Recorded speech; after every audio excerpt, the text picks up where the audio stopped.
कंकाल तंत्र skeletal system.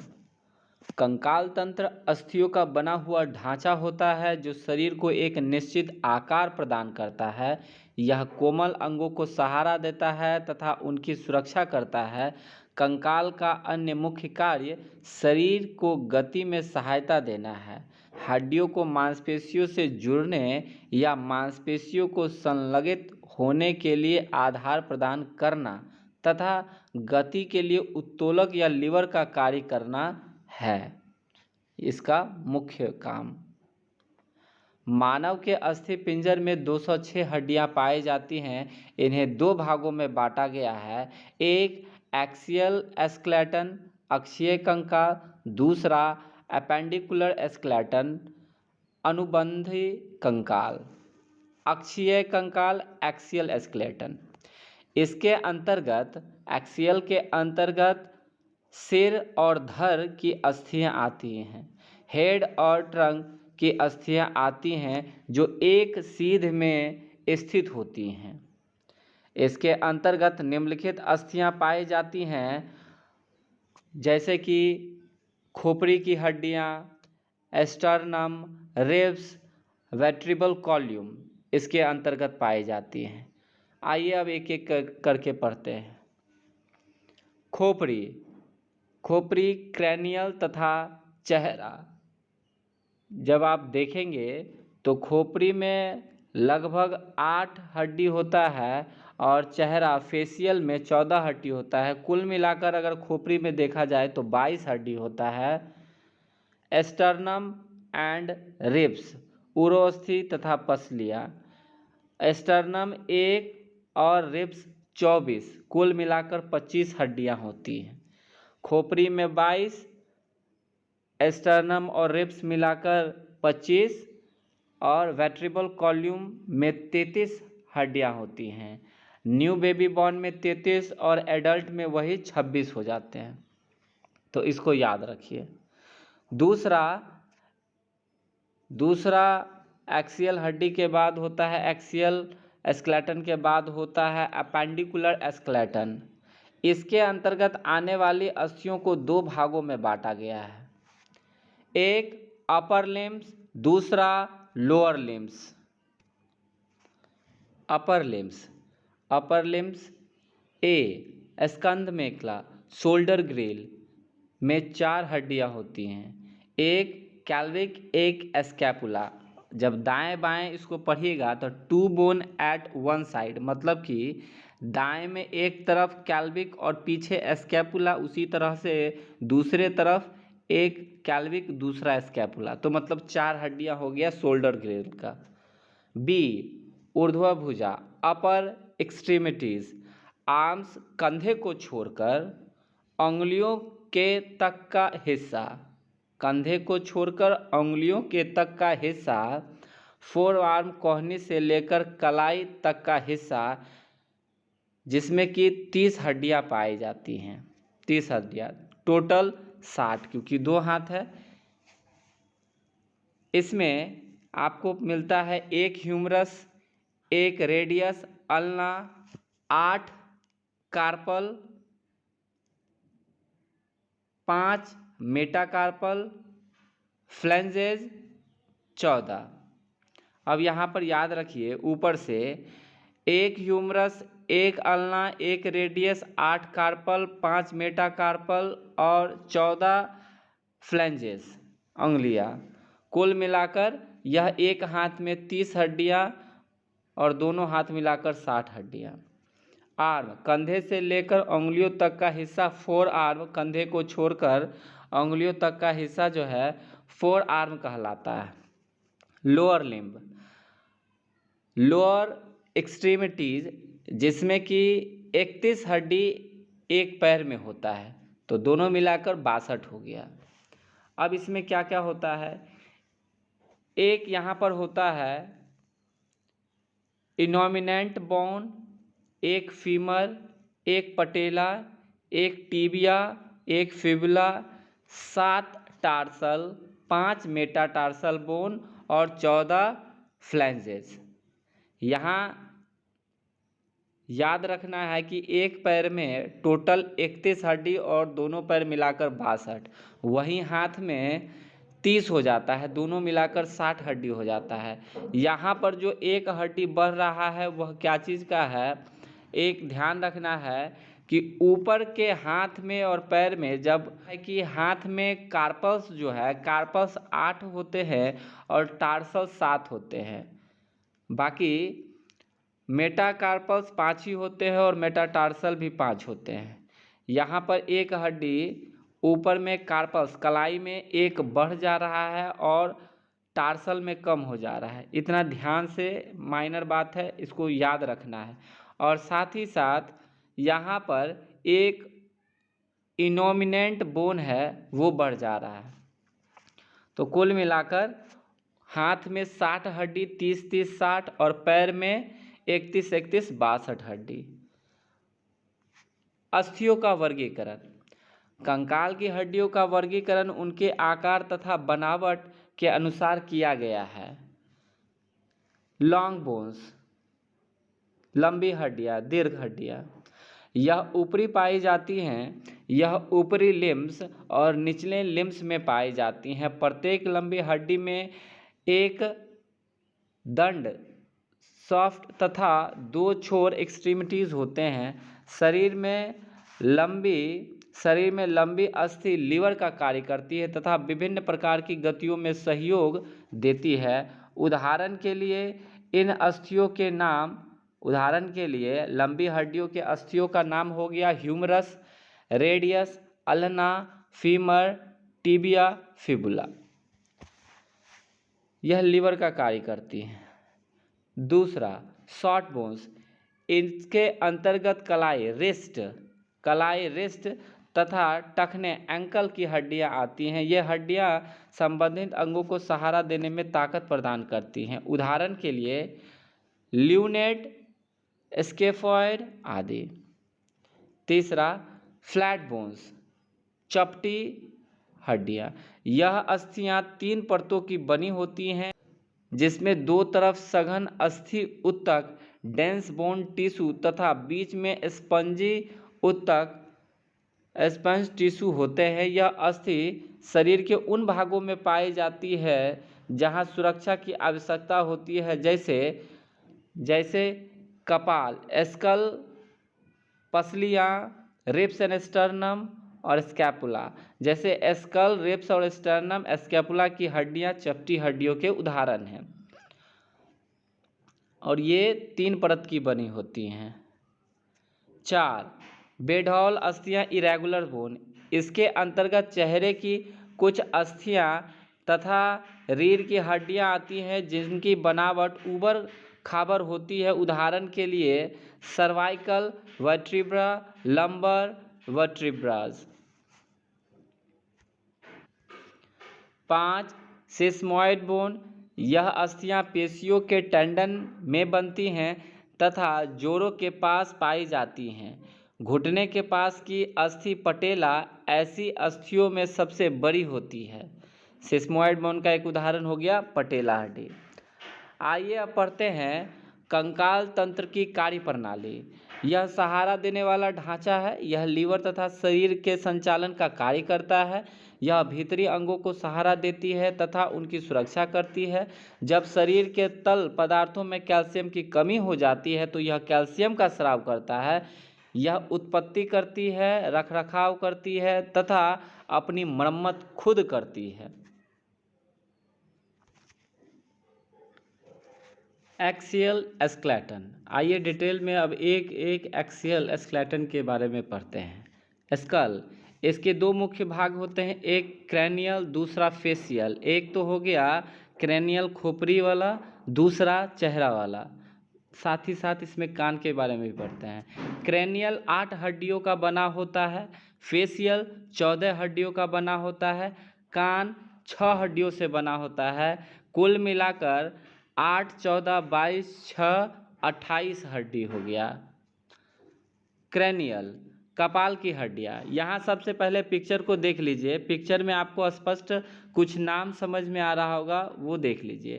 पहला फ्रंटल, पेराइटल, ऑसिपिटल, आगे से जो नज़र आ रहा है फ्रंटल, बीच वाले को पैराइटल और सबसे पीछे वाले को ऑसिपिटल, और साइड वाले को कहते हैं टेम्पोरल। और टेम्पोरल के जस्ट बगल में जो है आगे की तरफ वो एस्फेनॉइड हो गया, और एस्फेनॉइड के ठीक जस्ट बगल में आँख के नीचे के हिस्सा को एथमॉइड कहते हैं। क्रेनियल बोन्स, कपाल की हड्डी। फ्रंटल, यह माथे की हड्डी है। यह फ्रंटल सूचर के रूप में पैराइटल हड्डी जुड़ी हुई रहती है, इसकी संख्या 1 होती है। पैराइटल, यह फ्रंटल हड्डी के पीछे स्थित होती है जो सैजिटल सूचर के रूप में जुड़ी हुई रहती है, इसकी संख्या 2 है। टेम्पोरल, यह हड्डी खोपड़ी के निचले भाग और कान के ऊपरी हिस्से पर स्थित रहती है, इसकी संख्या 2 है। टेम्पोरल। ऑसिपिटल, यह हड्डी खोपड़ी के पिछले तथा निचले हिस्से पर स्थित रहती है, इसकी संख्या 1 होती है। यह लेम्बॉइडल सूचर के रूप में पैराइटल हड्डी से जुड़ी हुई रहती है। यहाँ पिक्चर को ध्यान से देख लीजिए।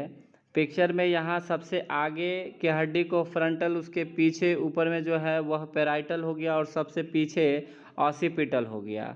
Frontal, parietal, occipital. और याद रखिए फ्रंटल 1 है, पैराइटल 2 है, ऑसिपिटल 1 है। और सबसे साइड में जो है वह टेम्पोरल 2 हड्डी है, एक दाएं एक बाएं तरफ। अब टेम्पोरल के ठीक आगे के तरफ जब देखिएगा तो एस्फेनॉइड है 1 हड्डी, और एस्फेनॉइड के ठीक बगल में आगे आँख के तरफ एथमॉइड हड्डी है। कुल मिला के 8 हड्डी हो गया। Frontal, parietal, temporal, occipital, sphenoid, ethmoid, जिसमें कि पैराइटल 2 हड्डी है और टेम्पोरल 2 हड्डी है। अब एक और ख़ास बात याद रखना है फ्रंटल के विषय में कि फ्रंटल, यह जो हड्डी है माथे की आगे वाली हड्डी, यह फ्रंटल सूचर के रूप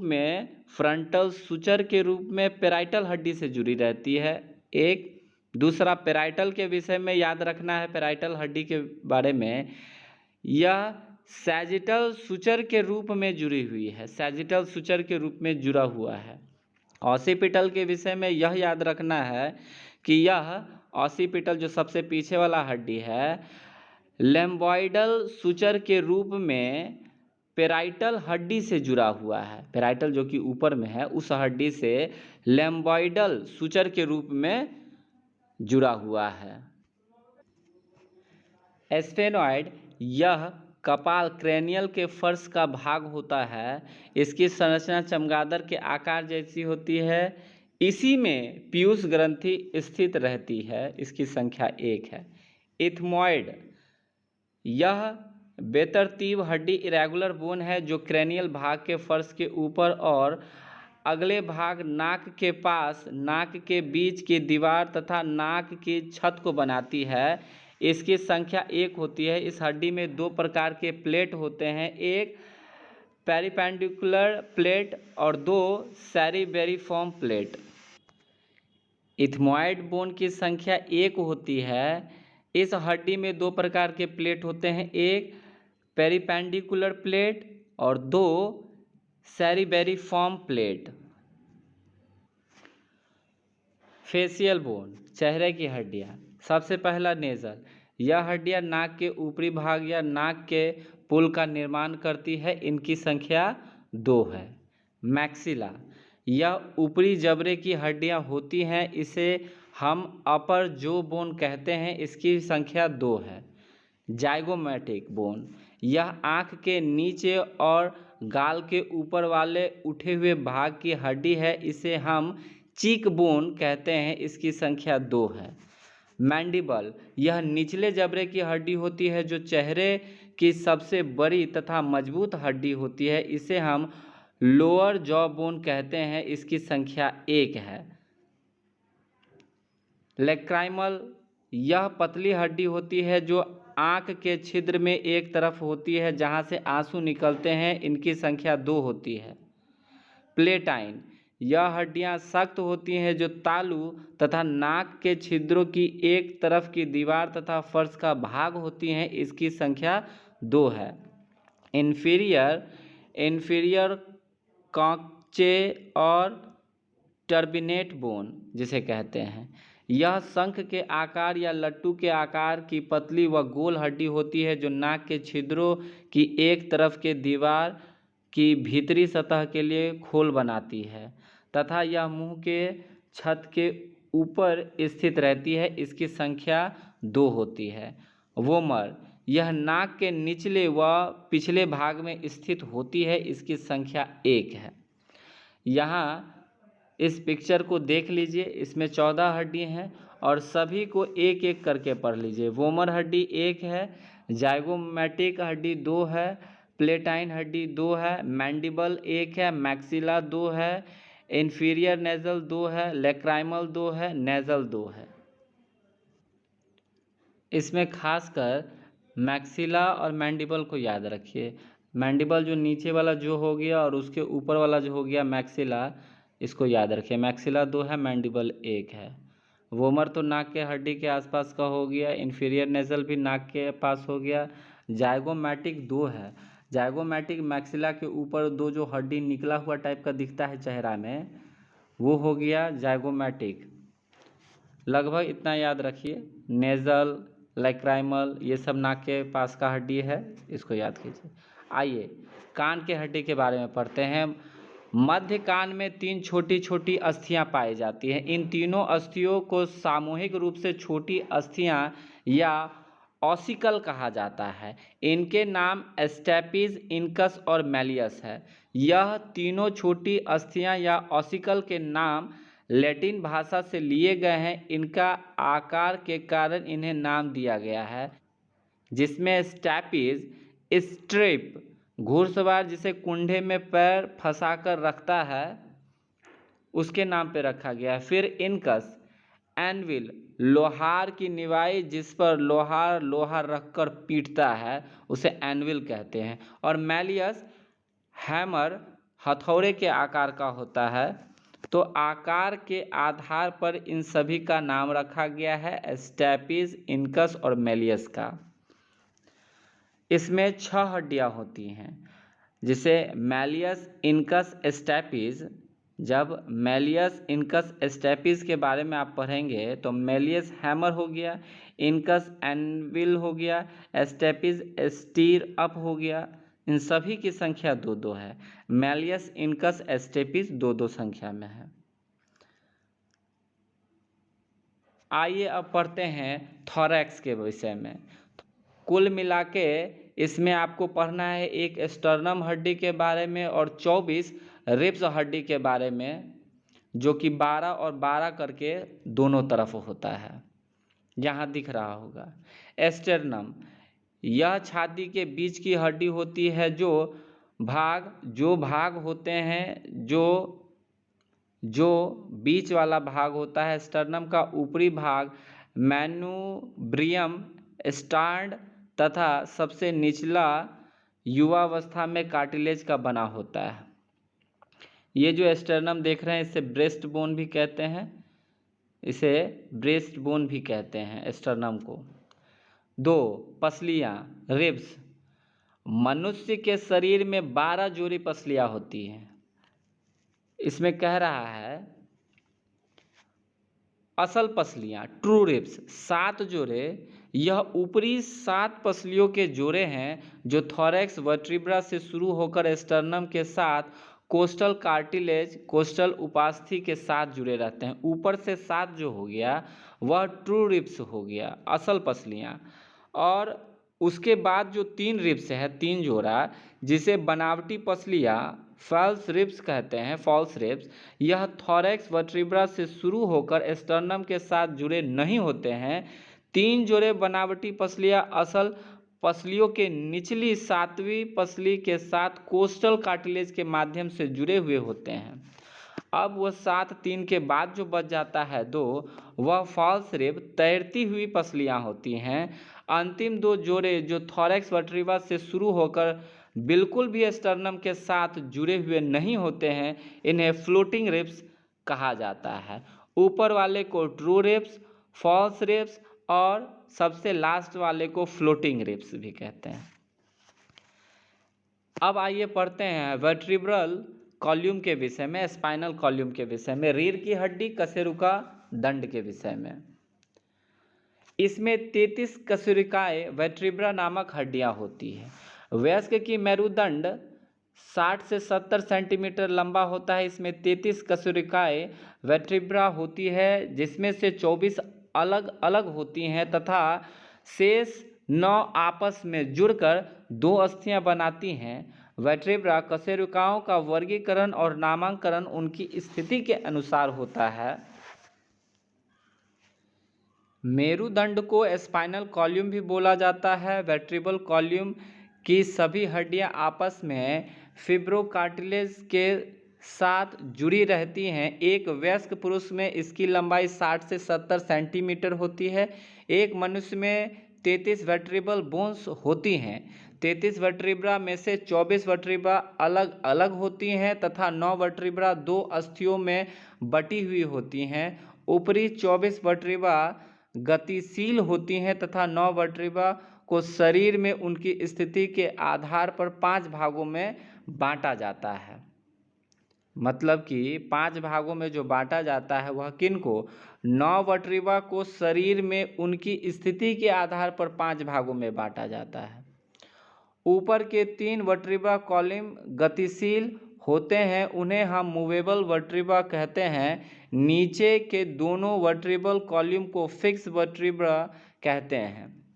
सबसे पहले यहाँ चित्र को अच्छे से देख लीजिए। जो पीछे का पोस्टीरियर बैक स्पाइनल कॉलम सीधा दिखाई देगा पीछे से देखने पर, वही लैटरल साइड से जब आप देखेंगे तो स्पाइनल कॉलम कर्व एंगल में इस प्रकार से दिखाई देगा। तो आप इसको एक बार याद रखिए, सर्वाइकल, थोरेसिक, लंबर, सैक्रम और कॉक्सिक। तो सर्वाइकल 7, थोरेसिक 12, लंबर 5, सैक्रम 5 और कॉक्सिक 4 होता है। यहाँ याद रखिए। आइए अब इनको डिटेल में समझते हैं। सर्वाइकल वर्टिब्रा, ग्रेव कशेरुका गर्दन अथवा ग्रीवा प्रदेश बनाती है। गर्दन अथवा ऊपर की हड्डियां सर्वाइकल कहलाती हैं। इनकी संख्या 7 है। थोरेसिक वर्टिब्रा वक्ष, चेस्ट का पिछला भाग बनाती हैं। रीढ़ की 12 हड्डियां थोरेसिक कहलाती हैं तथा रीढ़ की हड्डियों के 12 जोड़े इनके साथ जुड़े रहते हैं। इनकी संख्या 12 है। लंबर वर्टिब्रा बैकबोन, कटी प्रदेश लंबर रीजन बनाती हैं। इनकी संख्या 5 है। सैक्रल वर्टिब्रा त्रिकास्थि या सैक्रल कशेरुका, बच्चे में 5 रीढ़ की हड्डियां होती हैं। बच्चे में 5 रीढ़ की हड्डियां होती हैं जो प्रौढ़ अवस्था में एक बड़ी त्रिभुजाकार रूप में परिवर्तित हो जाती हैं, जिसे हम सैक्रम कहते हैं। इनकी संख्या 5 होती है। अब कॉक्सिजियल कशेरुका वर्टिब्रा कॉक्सिक्स अथवा मेरुदंड का अंतिम भाग बनाती है। इनकी संख्या 4 होती है। प्रौढ़ावस्था में 4 हड्डियां मिलकर एक हो जाती हैं। इसी को पूंछ वाली हड्डी या टेल बोन कहते हैं। हायोड बोन, इस अस्थि को लिंगुअल बोन या टंग बोन भी कहा जाता है। यह घोड़े के टाप के आकार की होती है। यह गर्दन के सामने ठीक मध्य में ठोडी और थायराइड कार्टिलेज के बीच में स्थित होती है, जो तीसरी सर्वाइकल वर्टिब्रा के सामने होती है। यहाँ इस पिक्चर में देख सकते हैं आप हायोड बोन के बारे में। आइए अब पढ़ते हैं अनुबंधीय अस्थिपिंजर के बारे में, अपेंडिकुलर स्केलेटल के विषय में। उस समय से सिर्फ आप पढ़ रहे थे एक्सियल स्केलेटन के बारे में। अब शुरू करेंगे अपेंडिकुलर स्केलेटन। अपेंडिकुलर स्केलेटन के अंतर्गत हाथ पांव की ऊपरी हड्डियां आती हैं, जैसे बाजुओं, टांगों, कंधों तथा नितंबों की हड्डियां, जो हाथ टांग के स्तंभीय अस्थिपिंजर से जोड़ती हैं। इन भागों की हड्डियों को पुनः 2 भागों में बांटा जा सकता है। एक तो हो गया ऊपरी अंग, दूसरा निचले अंग। अपर एक्सट्रीमिटीज, लोअर एक्सट्रीमिटीज। अपर एक्सट्रीमिटीज के अंतर्गत इसके अंतर्गत स्कंद मेखला, शोल्डर ग्रिल आता है 4 हड्डियां, आप जान रहे हैं 4 हड्डियों के बारे में, जो एक हो जाता है आपको कैल्विकल, दूसरा हो जाता है पीछे स्कैपुला, और दाएं बाएं कर देंगे तो 2 2 4 हड्डी हो जाएगा। तो शोल्डर गिल 4 हो गया। ऊपरी अंग अपर लिम्ब में 60 हड्डियां होती हैं, हाथ वाले में 30 हड्डियां, 60 हड्डियां होती, एक हाथ में 30 तो दोनों में 60। अपर लिम्ब में 60 की 64 हड्डियां आती हैं। अपर लिम्स में 60 की 64 हड्डियों का मतलब हो गया 60 तो हो गया 30 हाथ का हड्डी 60 और 4 ये शोल्डर ग्रिल का हड्डी हो गया। स्कंद मैकुला शोल्डर ग्रिल, इसमें लिखा हुआ है कैल्विकल के विषय में, इसे कॉलर अस्थि भी कहते हैं। यह हंसली की हड्डियां हैं, ये संख्या में 2 होती हैं। कैल्विकल आगे में देखिएगा तो एक दाएं और बाएं है, 2 संख्या में। स्कैपुला स्कंद फ्लक अस्थि के बारे में, यह कंधों के ब्लेड्स कहलाते हैं। यह त्रिकोणी व चपटी अस्थि होती है, ये संख्या में 2 होते हैं। ठीक कैल्विकल के पीछे वाला भाग यहाँ चित्र में आप देख सकते हैं, इसकी भी संख्या दाएं और बाएं मिलाकर 2 होता है। बाह की अस्थियां, अपर आर्म्स ह्यूमरस, यह बाजू के ऊपरी भाग अपर आर्म की सबसे लंबी हड्डी होती है। यहाँ पिक्चर में आप देख सकते हैं, इसकी संख्या 2 होती है, एक हाथ में 1 होता है। अग्रबाहु की अस्थि फोर आर्म में 2 हड्डियां होता है, एक रेडियस एक अल्ना। रेडियस जिसे बही प्रकोष्ठिका कहते हैं, यह निचले बाजू के अंगूठे की ओर की अस्थि होती है। अंगूठे की ओर की अस्थि को रेडियस कहते हैं। और अल्ना जिसे अंतः प्रकोष्ठिका कहते हैं, यह छोटी अंगुलियों की ओर की बाजू की अस्थि होती है, इसे रेडियस कहते हैं। तो रेडियस को याद रखिए, रेडियस अंगूठे के तरफ का हड्डी हो गया और अल्ना छोटे उंगलियों के हड्डी के तरफ का हड्डी हो गया। हैंड हस्त की अस्थियां, मणिबंधीय अस्थियां या कार्पस, यह कलाई की हड्डियां हैं। प्रत्येक कलाई में 8 कार्पस हड्डियां हैं, जो 2 पंक्ति में 4 में सुसज्जित रहती हैं तथा इनकी कुल संख्या दोनों हाथों में 16 होती है। मतलब कार्पस के बारे में जब आप पढ़िएगा तो कार्पस 8 होता है और दोनों में मिला दीजिए तो 16। अब देखिए, आइए अब पढ़ते हैं दुरुस्त पंक्ति के बारे में, डिजिटल रॉ के बारे में। ट्रिपेजियम यह हड्डी स्केफॉइड बोन के पीछे तथा पहले हथेली की अस्थियों मेटाकार्पल्स के आगे होती हैं। यह अस्थि अंगूठे की तरफ की होती हैं। यह अस्थि चतुर्भुज आकार की होती हैं, जिसकी चारों भुजाएं बराबर नहीं होती तथा एक तरफ की भुजा समानांतर होती है और क्वाड्रिलेटरल में एक ही होती है। इसकी संख्या एक हथेली में एक ही होता है। ट्रिपेजियम, यहाँ आप देख सकते हैं ट्रिपेजियम पिक्चर में दिया हुआ है। दूसरा ट्रैपजॉइड, यह हड्डी हथेली की अस्थियां के सामने तथा स्केफॉइड हड्डी के पीछे होती है। स्केफॉइड हड्डी के पीछे होती है। इसके एक तरफ ट्रिपेजियम हड्डी तथा दूसरे तरफ कैपिटेड हड्डी स्थित रहती है। यह बच्चों के जूतों के आकार जैसी होती है। इसकी संख्या हथेली में 1 होता है।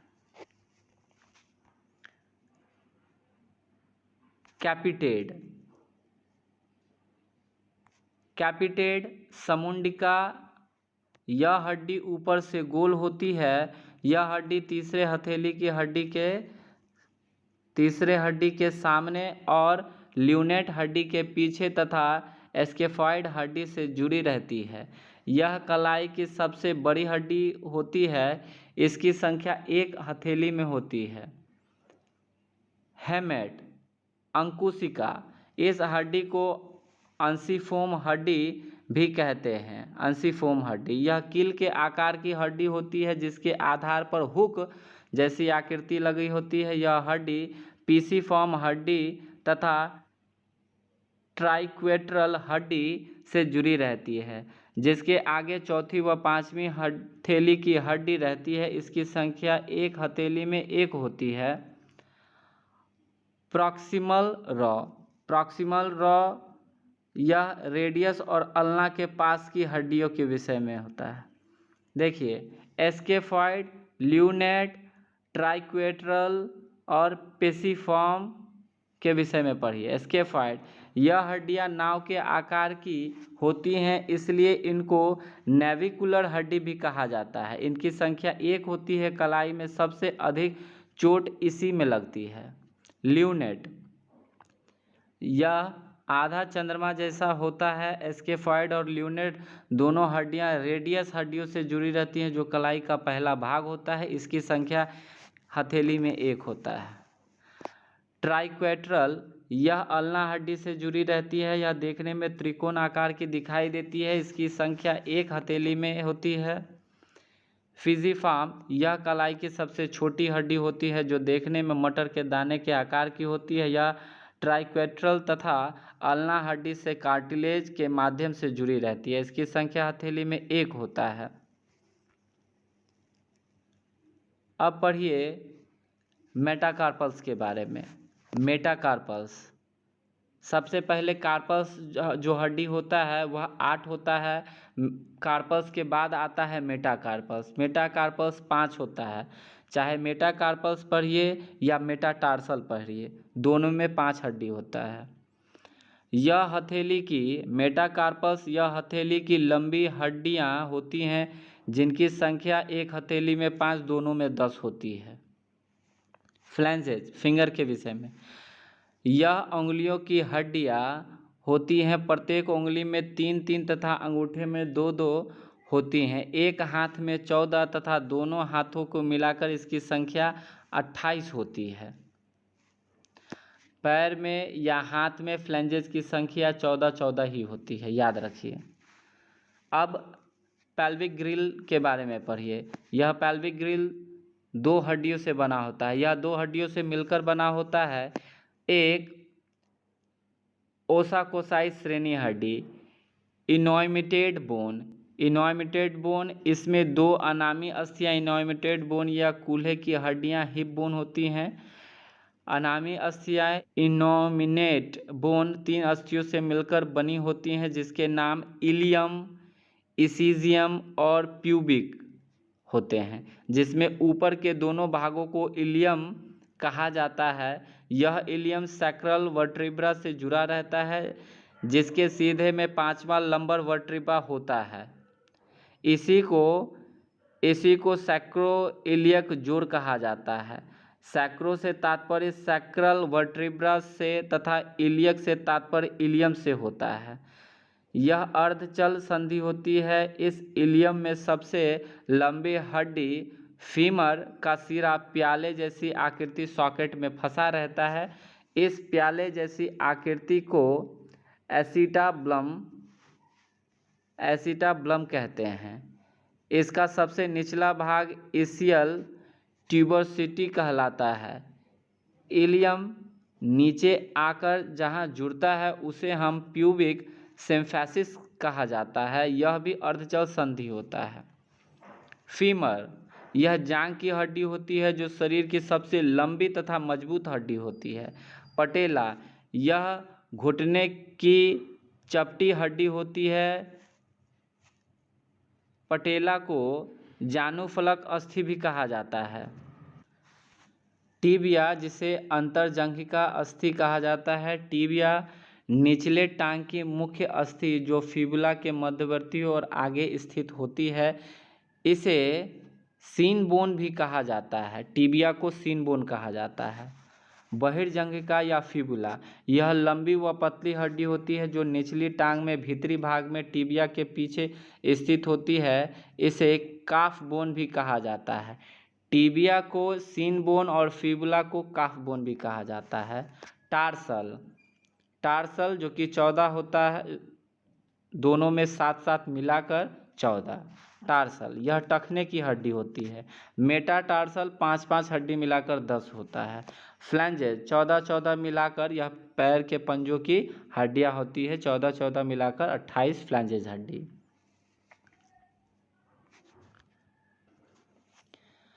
पैरों की हड्डियां, बोन ऑफ द फुट। सबसे पहले पढ़ते हैं टार्सल बोन के बारे में। यह 7 अस्थियां सामूहिक रूप से टार्सल कहलाती हैं। छोटी अस्थियां हैं जिनके बीच का भाग सुशीर अस्थि ऊतक से बना होता है। कैनकेलस हड्डी अस्थि से बना होता है। कैनकेलस अस्थि टिश्यू से बना होता है। यह बाह्य परत सतह ऊतक कॉम्पैक्ट टिश्यू से बनी होती है। यह अस्थियां खड़े होते समय शरीर का भार संभालती हैं। अब देखिए ये टार्सल बोन कौन कौन से हैं, जैसे कि कैल्केनियम अथवा ऑस्कैलिसस, यह पैर की सबसे बड़ी अस्थि होती है। कैल्केनियम जो है, जहाँ के विषय में अभी टार्सल में पढ़ रहे हैं उसके विषय में, टार्सल में यह सबसे बड़ी अस्थि होती है। यह घनाभ आकार की होती है। यह पैर के पिछले भाग में स्थित होती है जो हिल बनाती है, इसलिए इसे हिल बोन कैल्केनियम या ऑस्कैलिसस बोन को हिल बोन भी कहते हैं। यह शरीर का भार पीछे की ओर जमीन तक पहुंचाती है। इसी हड्डी से एचलिस टेंडन जुड़ी रहती है जो आगे जाकर काफ मसल से भी जुड़ती है। दूसरा देखिए, कैल्केनियम भी एक एक हड्डी होता है, दोनों पैर मिलाकर 2। अब जैसे टेलस, यह भी एक होता है, दोनों मिलाकर 2 हड्डी। यह अस्थि पैर का केंद्र तथा उच्चतम बिंदु बनाती है। यह टिबिया को सहारा देती है तथा फिबुला अस्थि के दोनों मैल्योल्सों अथवा गुल्फों से जुड़ती है और नीचे यह कैल्केनियम अस्थि से जुड़ती है। नेविकुलर, यह भी एक हड्डी होता है, दोनों मिलाकर 2 हड्डी। यह नाव के आकार की अस्थि है जो पैर के मध्यवर्ती भाग में स्थित होती है, जिसके पीछे टेलस तथा सामने तीनों क्यूनिफॉर्म अस्थि होती है। क्यूनिफॉर्म अस्थियां जो 3-3 मिलाकर 6। यह कील के आकार की हड्डी होती है जिसके पीछे से नेविकुलर तथा सामने 3 मध्यवर्ती मेटाटार्सल अस्थियों से जुड़ी रहती है। कुल मिलाकर जब आप यहाँ पढ़ रहे हैं टार्सल के बारे में, टार्सल पैर की हड्डियाँ होती है। एक पैर में 7 टार्सल हड्डियाँ होती हैं और दोनों मिलाकर 14, यह याद रखिए। उसमें 2 और हड्डी है क्यूबॉइड। देखिए, यह घनाभ आकार की अस्थि होती है जो पैर के पार्श्व में स्थित होती है। यह कैल्केनियम तथा 2 पार्श्व मेटाटार्सल अस्थियों से जुड़ी रहती है। अब मेटाटार्सल के विषय में पढ़िए। टार्सल 7 हड्डियां होती हैं और मेटाटार्सल 5 होती हैं। ये एक पंजे में 5 अस्थियां होती हैं। ये एक कांड तथा 2 छोरों वाली दीर्घ अस्थियां होती हैं। इनके समीपस्थ छोर क्यूनिफॉर्म और क्यूबॉइड अस्थियों से तथा दूरस्थ छोर अंगुली की उपास्थीय अंगुली अस्थियां से जुड़े रहते हैं। और फ्लैंजेस की संख्या पैर और हाथ में 14 ही होता है। 14 होता है, पैर में 14, हाथ में भी 14। इसकी संख्या 14 ही होती है, जिसे हम फ्लैंजेस कहते हैं, अंगुली अस्थियां। अब आइए पढ़ते हैं जोड़ों के प्रकार के बारे में। जोड़ से तात्पर्य 2 हड्डियों से मिलने से है। यह 2 हड्डियां फाइबर, कार्टिलेजिस आदि के माध्यम से जुड़ी रहती हैं। मानव शरीर में संधियों को उनकी गति व उनकी संरचना के आधार पर 3 प्रकार में वर्गीकृत किया गया है। गति के आधार पर इनको कहा जाता है अचल संधि, अर्धचल संधि, चल संधि। चल संधि, अर्धचल संधि, अचल संधि, नीचे से ऊपर की ओर पढ़िए। चल संधि, अर्धचल संधि, अचल संधि, यह हो गया गति के प्रकार। और जब इसको आप पढ़ेंगे संरचना के आधार पर, तो इनको कहा जाता है, चल संधि को कहा जाता है डायथ्रोसिस, अर्धचल संधि को एम्फियार्थ्रोसिस और अचल संधि को कहा जाता है साइनर्थ्रोसिस।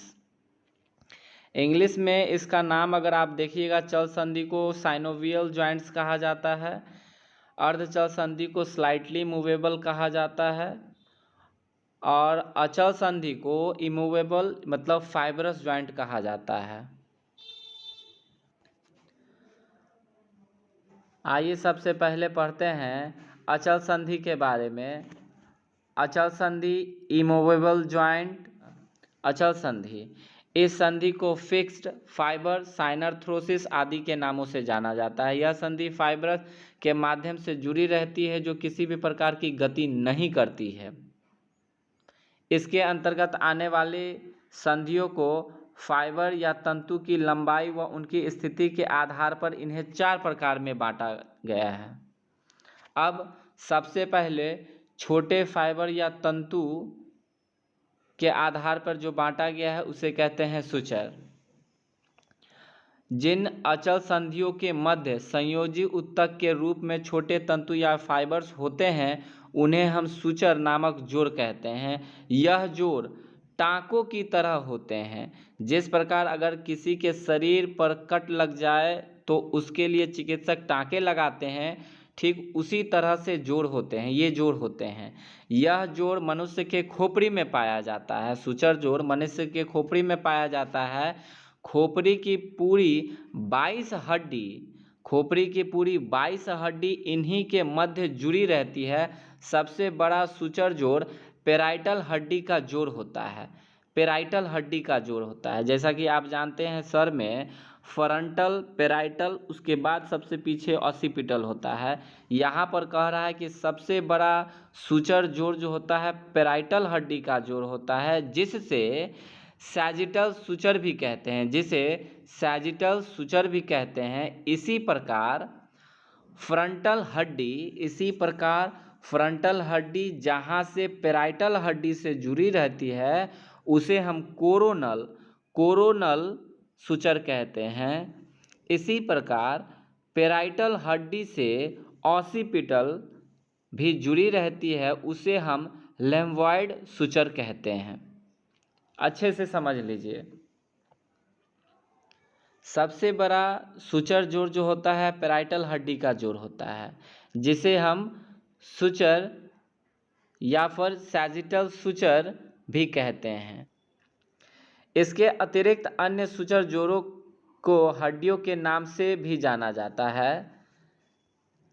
अब देखिए बी, फाइबर या तंतु सिंडेमोइसिस। आप यहाँ पढ़ रहे हैं अचल संधि। अचल संधि में उनकी लंबाई और स्थिति के आधार पर बांटा गया है 4 प्रकार से। एक हो गया सूचर जो कि छोटे फाइबरस तंतु होते हैं। अब दूसरा हम लोग पढ़ रहे हैं लंबे फाइबर या तंतु के बारे में, जिसका नाम है सिंडेमोइसिस। इस प्रकार के जोड़ में संयोजी ऊतक के रूप में लंबे तंतु या फाइबर पाए जाते हैं जो हड्डियों को जोड़े रखते हैं। इसका उदाहरण हमारे शरीर में निचले पैर के टखने के पास स्थित टिबिया और फिबुला हड्डी का निचला जोड़ है, जिसे हम इंफीरियर टिबियोफिबुलर जोड़ कहते हैं। यह जोड़ टार्सस जोड़ या टखने के जोड़ के ऊपर स्थित रहता है। यह एकमात्र ऐसा जोड़ है जो चल संधि के पास स्थित रहने के बावजूद अचल है। देखिए इसको अच्छे से याद रखिए कि हमारे शरीर में निचले पैर के टखने के पास टिबिया और फिबुला हड्डी होता है।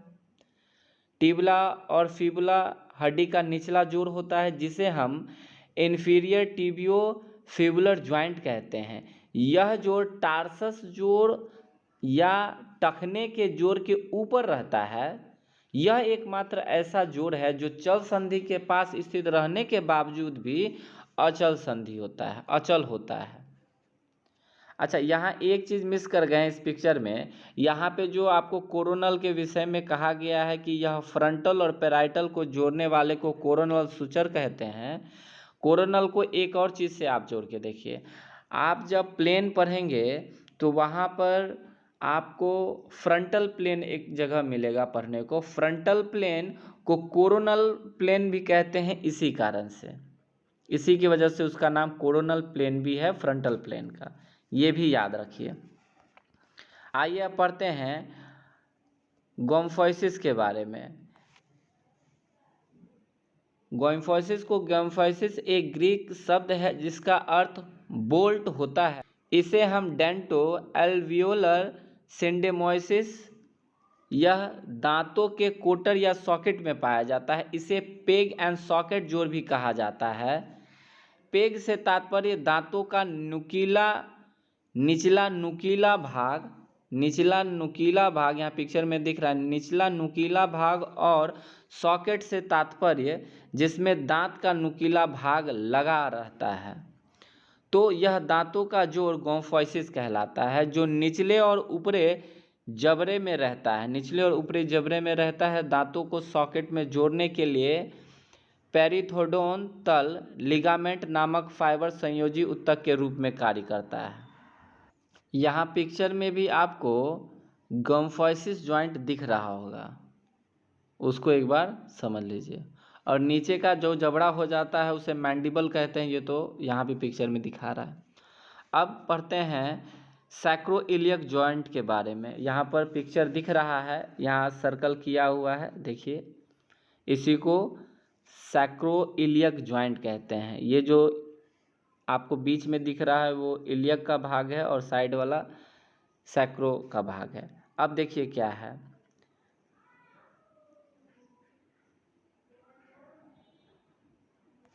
सैक्रोइलियक जॉइंट यह जोड़ कूल्हे में स्थित रहता है जिसमें सैक्रम हड्डी का बाहरी भाग इलियम हड्डी में जुड़ा रहता है। देखिए यह कहा क्या रहा है, सैक्रोइलियक जॉइंट यह जोड़ कूल्हे में स्थित रहता है जिसमें सैक्रम हड्डी का बाहरी भाग इलियम हड्डी से जुड़ा रहता है। यहाँ आप देख सकते हैं। अब आइए हम लोग पढ़ते हैं अर्धचल संधि के बारे में, फाइब्रस कार्टिलेजियस जॉइंट के बारे में। देखिए अब तक आपने जो पढ़ा वह था अचल संधि, अब आप पढ़ने जा रहे हैं अर्धचल संधि, स्लाइटली मूवेबल जॉइंट। इस संधि को कार्टिलेजेंस, एम्फियार्थ्रोसिस आदि भी कहा जाता है।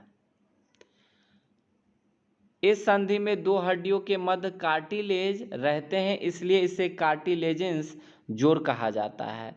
इस प्रकार के जोड़ों के मध्य दो प्रकार के कार्टिलेज पाए जाते हैं, उन्हीं के आधार पर इसे दो भागों में बांटा गया है। एक तो हो गया सिनकोड्रोसिस, दूसरा हो गया सिम्फैसिस या फाइब्रोकार्टिलेजेंस जोड़।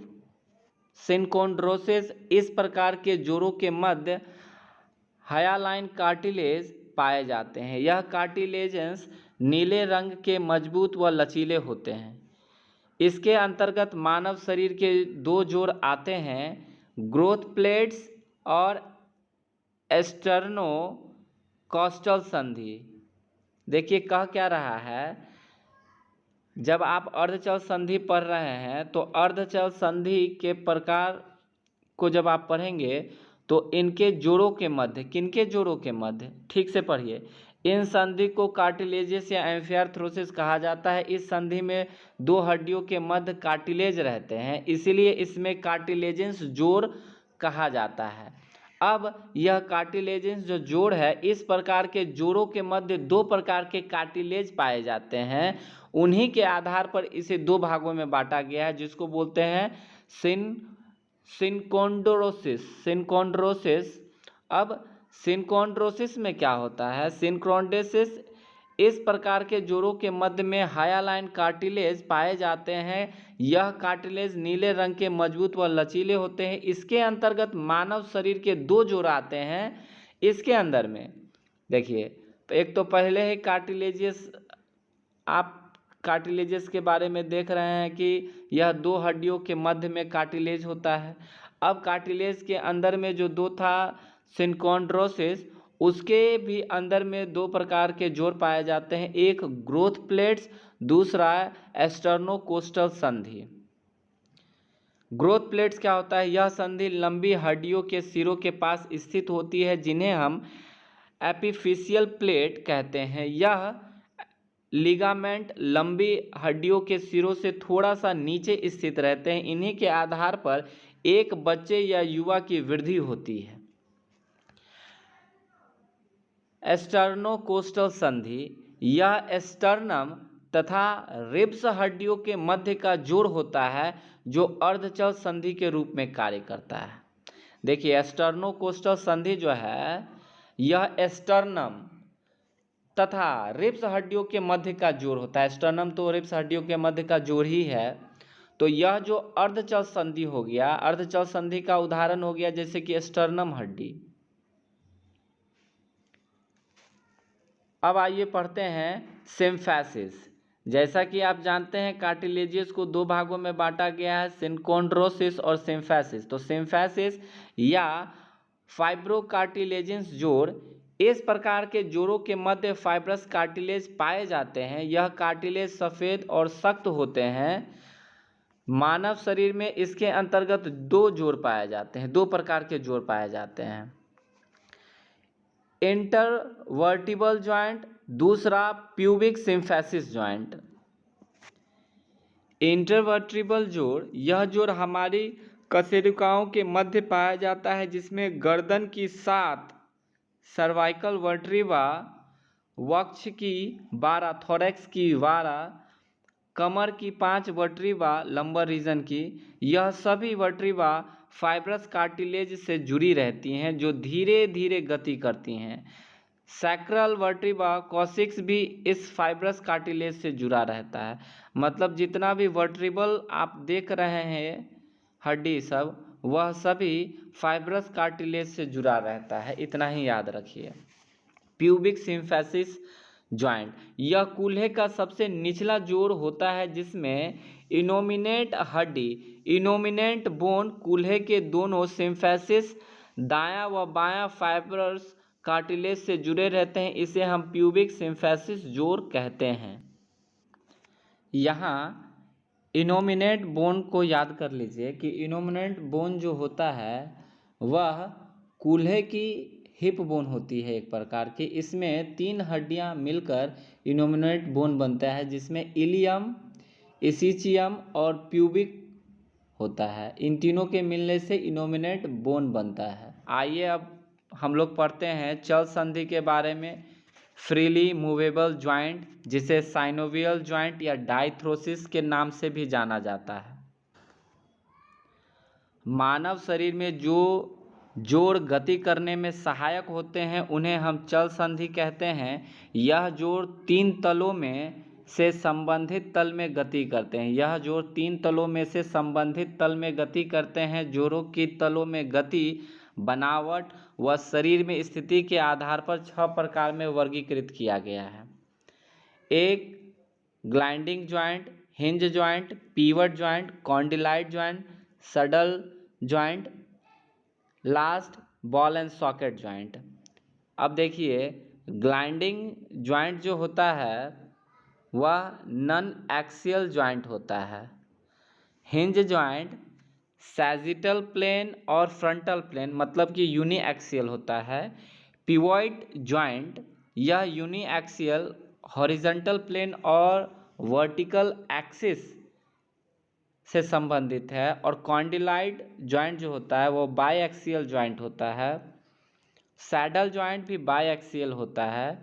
और बॉल एंड सॉकेट यह मल्टी एक्सियल जॉइंट होता है। इसको अच्छे से एक बार समझ लीजिए। आइए डिटेल में पढ़ते हैं ग्लाइडिंग जॉइंट के बारे में। ग्लाइडिंग जोड़ में 2 सपाट हड्डी आपस में एक दूसरे के ऊपर फिसलती है। इस प्रकार के जोड़ों को ग्लाइडिंग जोड़ कहते हैं। यह जोड़ किसी भी तल में गति नहीं करते, इसलिए इन्हें नॉन एक्सियल जॉइंट कहते हैं। इन जोड़ों का ऑर्थोडायल जोड़, प्लेन जोड़, प्लेन आर्टिकुलेशन जोड़ कहते हैं। उदाहरण के तौर पर इंटरकार्पस जॉइंट, दूसरा टार्सस जॉइंट। ये जो कार्पल और टार्सस जॉइंट होता है यह सभी ग्लाइडिंग जॉइंट का उदाहरण है। दूसरा हिंज जॉइंट, हिंज जॉइंट इसे जेंजलिमस के नाम से जाना जाता है। जेंजलिमस के नाम से जाना जाता है हिंज जॉइंट को। यह जोड़ एक्स एक्सिस में गति करता है। इस प्रकार की संधि में एक अस्थि का गोल पृष्ठ दूसरी अस्थि के छोर में इस प्रकार जुड़ा रहता है कि केवल एक ही तल में गति संभव होती है। जैसा कि दरवाजों के कब्जों के जोड़ों में होता है। इन जोड़ों के एक ही तल व एक ही अक्ष में गति करने पर इन्हें यूनी एक्सियल ज्वाइंट कहा जाता है। इसके अंतर्गत निम्नलिखित उदाहरण आते हैं, जैसे कि घुटनों का जोड़, कोहनी का जोड़, हाथों की उंगलियों का जोड़, पैरों की उंगलियों का जोड़।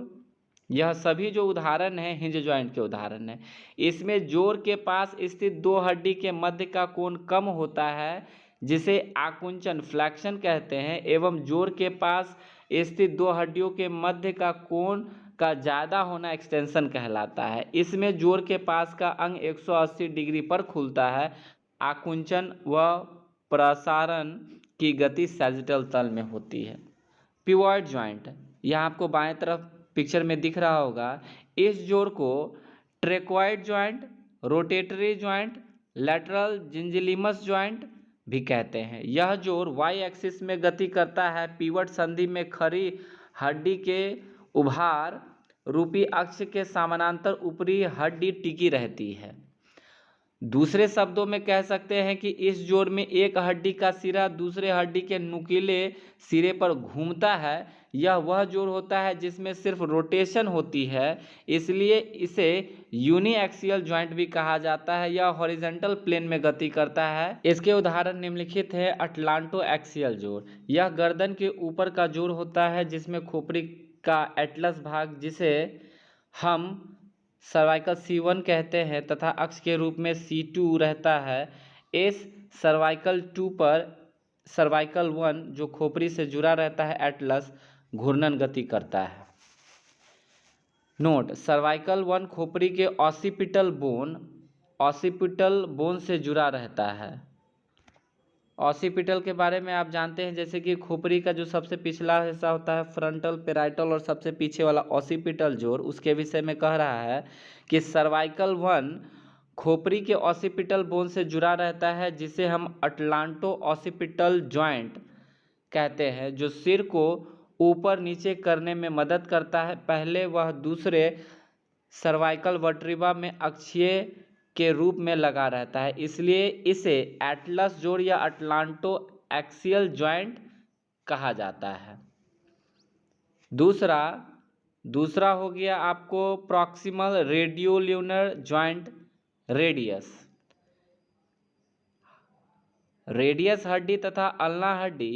रेडियस हड्डी तथा अल्ना हड्डी हाथ का जो होता है, कोहनी के जोड़ के समीप आपस में धुराग्र के रूप में जुड़ी रहती है, जो घूर्णन गति करने में सहायक होती है। यह प्रोनेशन तथा सुपरनेशन जैसी घूर्णन गति करती है। कॉन्डिलाइट ज्वाइंट्स, इस जोड़ को कॉन्डिलर, एलिप्सोइडल या बाइकॉर्डिलर के नाम से भी जाना जाता है। यह हिंज संधि के समान होता है। कॉन्डिलाइट ज्वाइंट हिंज संधि के समान होता है, सिर्फ अंतर इतना होता है कि इस संधि में दो तलों में गति संभव होता है। इसमें लैटरल, बैकवर्ड, फॉरवर्ड तलों में गति संभव होता है। इस प्रकार इस संधि में फ्लैक्शन, एक्सटेंशन, एबडक्शन, एडक्शन गति संभव होता है, जैसा कि कलाई के जोड़ में पाया जाता है, किंतु रोटेशन संभव नहीं है। इसके उदाहरण है कलाई का जोड़, मेटाकार्पोफ्लैंजियल जोड़, मेटाटार्सोफ्लैंजियल जोड़।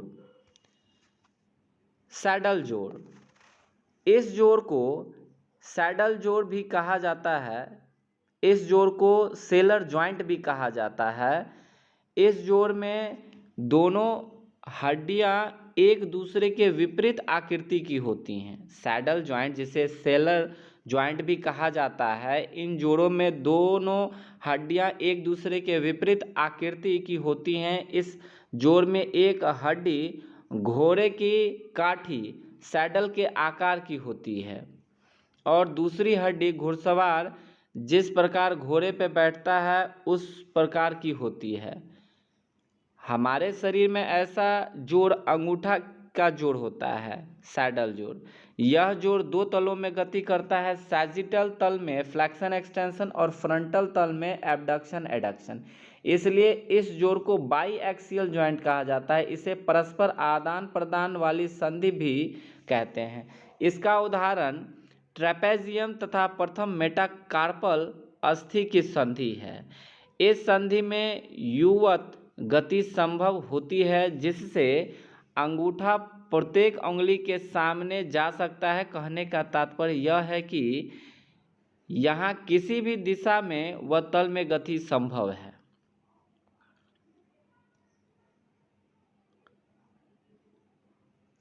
बॉल एंड सॉकेट जॉइंट जिसे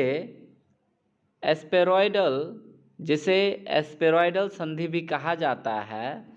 इसके अंतर्गत हड्डी का एक सिरा जिसका आकार गोल होता है वह दूसरी हड्डी के कप के आकार जैसे सिरे में फंसा रहता है जिसे सॉकेट कहा जाता है। ऐसा जोड़ सभी दिशाओं में घूमता है, गति करता है।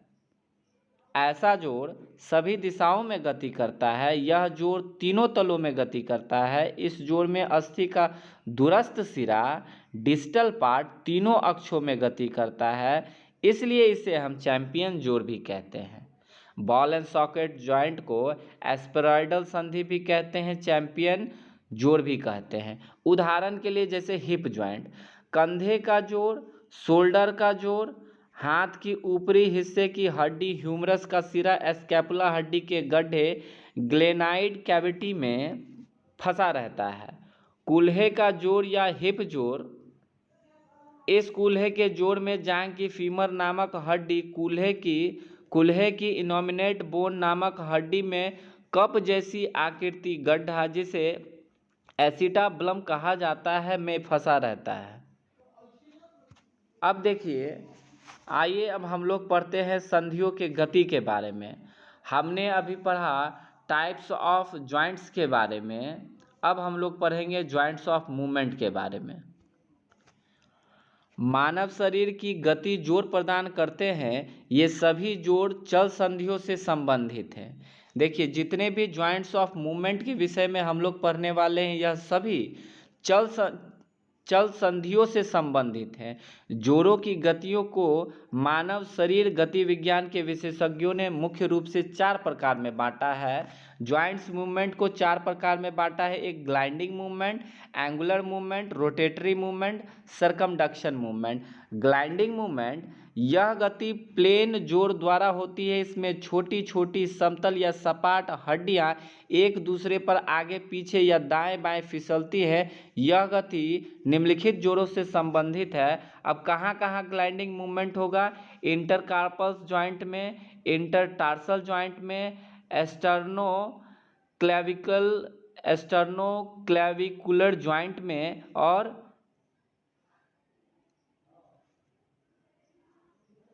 यह 3 जगह ही यह ग्लाइडिंग मूवमेंट हो सकता है। इंटरकार्पल जॉइंट यह कलाई का जोड़ होता है जिसमें कार्पस जोड़ में 8 छोटी छोटी हड्डियां होती है जो आपस में एक दूसरे से फिसलती है एक दूसरे के ऊपर। इंटरटार्सस जॉइंट यह टखने का जोड़ है जिसमें 7 छोटी छोटी समतल हड्डियां होती है जो एक दूसरे पे फिसलती हैं। तीसरा एस्टर्नोक्लेविकुलर जॉइंट, यह जोड़ एस्टर्नम हड्डी और कैल्विकल हड्डी का होता है जिसमें यह हड्डी एक दूसरे के ऊपर फिसलती है। देखिए, एस्टर्नम तो छाती के पास हो गया और कैल्विकल हड्डी जो हो गया कंधे शोल्डर ग्रिल के पास का हो जाता है। जो आगे में होता है कॉलर बोन, उसी को कैल्विकल कहते हैं। अब आइए पढ़ते हैं ग्लाइडिंग मूवमेंट के बाद हम लोग पढ़ते हैं ग्लाइडिंग मूवमेंट के बाद एंगुलर मूवमेंट के बारे में। इसके अंतर्गत जोड़ कोणीय गति करते हैं। कहने का तात्पर्य जोड़ के पास स्थित 2 लंबी हड्डियां या अंग किसी कोण में गति करते हैं। कोणीय गति को भी 2 प्रकार में बांटा गया है। एक हो गया फ्लेक्शन एक्सटेंशन, दूसरा एबडक्शन एडक्शन। फ्लेक्शन एक्सटेंशन यह गति सैजिटल प्लेन में होता है। अच्छे से एकदम याद रखिए, फ्लेक्शन एक्सटेंशन जो होता है यह सैजिटल प्लेन में होता है। फ्लेक्शन से तात्पर्य जोड़ के पास स्थित 2 अंगों के मध्य कोण का कम होना। एनाटॉमिकल स्थिति से जोड़ के पास स्थित अंगों के कोण का कम होना फ्लेक्शन कहलाता है। और एक्सटेंशन इसकी विपरीत गति होती है जिसमें फ्लेक्शन की स्थिति से एनाटॉमिकल स्थिति में आना कहने का तात्पर्य जोड़ के पास स्थित दो अंगों के मध्य का कोण बढ़ना एक्सटेंशन कहलाता है। उदाहरण के लिए घुटने का फ्लेक्शन एक्सटेंशन, कोहनी का फ्लेक्शन एक्सटेंशन, गर्दन का फ्लेक्शन एक्सटेंशन, हिप का फ्लेक्शन एक्सटेंशन, मेटाकार्पोफ्लैंजियल जोड़ और मेटाटार्सोफ्लैंजियल जोड़ के पास फ्लेक्शन एक्सटेंशन संभव है। तो फ्लेक्शन एक्सटेंशन कहाँ कहाँ संभव है? कोहनी के पास, घुटना के पास, गर्दन के पास, हिप के पास, मेटाकार्पोफ्लैंजियल के पास, मेटाटार्सोफ्लैंजियल के पास फ्लेक्शन एक्सटेंशन संभव है। नोट: अगर एक साधारण प्रसार की गति से अधिक एक्सटेंशन किया जाए तो उसे हाइपर एक्सटेंशन कहते हैं, और इसी प्रकार अधिक जोर को फ्लेक्शन करना हाइपर फ्लेक्शन कहलाता है। अधिक अंदर ले आइएगा तो हाइपर फ्लेक्शन और अधिक बाहर ले जाइएगा तो हाइपर एक्सटेंशन। एबडक्शन एडक्शन: यह गति हाथ, बाँह, पैर, अंगुलियों, पंजों की होती है। एबडक्शन और एडक्शन मूवमेंट कहाँ हो सकता है? तो हाथ में हो सकता है, बाँह, पैर, अंगुली, बाँह, पैर, अंगुली के पंजों की होती है। अब देखिए, यह जो होता है एबडक्शन एडक्शन फ्रंटल प्लेन में होता है। एबडक्शन एडक्शन फ्रंटल प्लेन में होता है, शरीर के दाएं और बाएं में होता है। जैसे कि फ्लेक्शन एक्सटेंशन जो है, फ्लेक्शन एक्सटेंशन गति हमारा सैजिटल प्लेन में होता है, उसी प्रकार से एबडक्शन एडक्शन हमारा फ्रंटल प्लेन में होता है, दाएं बाएं में। एबडक्शन से तात्पर्य शरीर के अंग को शरीर के मध्य रेखा में दाएं और बाएं तरफ दूर ले जाना एबडक्शन कहलाता है, यहाँ पिक्चर में दिख रहा है। और एबडक्शन में गए हुए अंग को वापस लाना, एनाटॉमिकल स्थिति में लाना एडक्शन कहलाता है। कहने का तात्पर्य शरीर की मध्य रेखा से दूर गए अंग का वापस आना एडक्शन कहलाता है। उदाहरण के लिए कंधों का जोड़, हिप जोड़, सैडल जोड़, कार्पोमेटाकार्पल जोड़, टार्सोमेटाटार्सल जोड़, यह सभी एबडक्शन एडक्शंस के उदाहरण हैं। तीसरा, रोटेटरी मूवमेंट। इसके अंतर्गत जोड़ों द्वारा घूर्णनीय गति होती है, जिसमें जोड़ के स्थित अंग घूर्णन करता है। इसके अंतर्गत निम्नलिखित गतियाँ आती है। रोटेशन मूवमेंट, यह गर्दन के पास स्थित पिवट जोड़ द्वारा की जाती है, जिसमें हम एटलांटो एक्सियल जॉइंट, जिसमें गर्दन की सबसे ऊपरी कशेरुका सर्वाइकल वन एटलस कहलाता है, जो कि एटलस जो है सर्वाइकल टू को हम एक्सिस भी कहते हैं। सुपरनेशन प्रोनेशन, यहाँ हाथ का उदाहरण दिख रहा होगा। यह गति प्रॉक्सिमल रेडियो अल्नर जॉइंट द्वारा की जाती है। यह जोड़ भी पीवट जोड़ होता है, जिसमें रेडियस हड्डी घूमता है अपनी पूरी लंबाई के साथ। अगर हाथ को हम इस तरह से रखें कि हथेली आसमान की तरफ रहे तो हम उसे सुपरनेशन कहते हैं, और रेडियस हड्डी को घुमाते हैं तो हथेली धरती की तरफ रहता है। इस स्थिति को प्रोलाइनेशन कहते हैं। रिट्रैक्शन प्रोट्रैक्शन, यहाँ कंधे का उदाहरण देखिए। जब कंधा को खींचिएगा पीछे के तरफ और आगे के तरफ, तो इसी को रिट्रैक्शन और प्रोट्रैक्शन कहते हैं। यह गति शोल्डर जोड़ तथा निचले जबड़े में संबंधित है। अगर कंधे या जबड़े को पीछे की तरफ ले जाते हैं तो हम इसे रिट्रैक्शन कहते हैं, और निचले जबड़े और कंधे को आगे की तरफ ले जाते हैं तो प्रोट्रैक्शन कहते हैं। रिट्रैक्शन और प्रोट्रैक्शन को हम पोस्टीरियर एंटीरियर गति भी कहते हैं। याद रखिए, रिट्रैक्शन प्रोट्रैक्शन को एंटीरियर और पोस्टीरियर गति भी कहा जाता है। एलिवेशन डिप्रेशन, साइड में पिक्चर दिया हुआ है, उसको भी एक बार देखिए। यह अपवर्ड और डाउनवर्ड गति होती है। यह गति शोल्डर जोड़ या निचले जबड़े से संबंधित है। कंधे को उचकाना या निचले जबड़े को ऊपर करना एलिवेशन कहलाता है। उसी प्रकार कंधे को नीचे करना या जबड़े को नीचे करना डिप्रेशन कहलाता है। जरा पिक्चर को भी देख लीजिए। इसमें आपको ट्रिपेजियस का एरिया दिख जाएगा, लेटिसमस डोर्सी मांसपेशी का एरिया दिख जाएगा, पेक्टोरलिस मेजर का एरिया दिख जाएगा, लिवेटर स्कैपुला का दिख जाएगा, सेरेटस इंटीरियर का मसल्स का एरिया दिख जाएगा। इसको भी एक बार पढ़ लीजिए। इन्वर्जन एवर्जन, यह गति प्लेन जोड़ से संबंधित है। कहने का तात्पर्य इंटरकार्पस जोड़ या इंटरटार्सस जोड़ से है। इन्वर्जन में पंजे का तालु भाग शरीर की मध्य रेखा की तरफ घूमता है। इन्वर्जन एवर्जन, यह गति प्लेन जोड़ से संबंधित है। कहने का तात्पर्य इंटरकार्पस जोड़ या इंटरटार्सल जोड़ से है। इन्वर्जन में पंजे का तालु भाग शरीर के मध्य रेखा की तरफ घूमता है, जिसमें पंजे का मध्य भाग उठा रहता है। वहीं एवर्जन से तात्पर्य पंजे का तालु भाग लैटरल दिशा बाहर की तरफ उठता है। इस गति को इंटरटार्सस जोड़ की है, यह गति इंटरटार्सस जोड़ की है। इसी प्रकार हथेलियों की भी गति होती है। कलाई को मध्य रेखा की तरफ घुमाना इन्वर्जन कहलाता है और इसके विपरीत भाग, कहने का तात्पर्य लैटरल भाग में कलाई को मोड़ना एवर्जन कहलाता है। यहाँ इन्वर्जन एवर्जन का पिक्चर दिया हुआ है, उसको देखें। इनवर्ड रोटेशन, आउटवर्ड रोटेशन, इस पिक्चर को भी देखें। इनवर्ड रोटेशन और आउटवर्ड रोटेशन, इस गति को मीडियल रोटेशन, लैटरल रोटेशन या इंटरनल रोटेशन, एक्सटर्नल रोटेशन भी कहा जाता है। यह गति कंधे और कूल्हे के जोड़ के मध्य रेखा की तरफ घूमता है तो वह इनवर्ड रोटेशन कहते हैं और इसके विपरीत आउटवर्ड रोटेशन कहते हैं। अब आइए आखिरी मूवमेंट के बारे में पढ़ते हैं। आपने पढ़ा ग्लाइडिंग मूवमेंट के बारे में, आपने पढ़ा एंगुलर मूवमेंट के बारे में, रोटेटरी मूवमेंट के बारे में। अब पढ़ते हैं हम लोग सर्कमडक्शन मूवमेंट के बारे में। आप जितना भी जॉइंट्स मूवमेंट पढ़े, इसमें यह आखिरी मूवमेंट है सर्कमडक्शन मूवमेंट।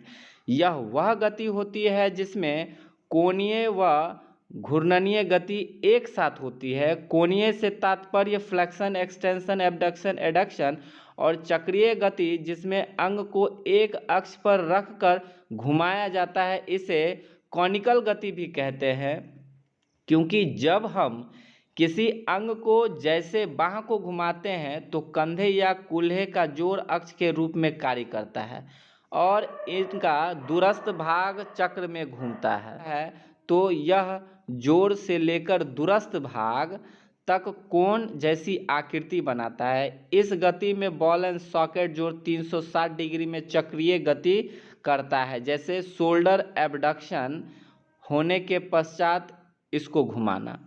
देखिए, सर्कमडक्शन मूवमेंट को कॉनिकल मूवमेंट भी कहते हैं, इसको याद रखिए।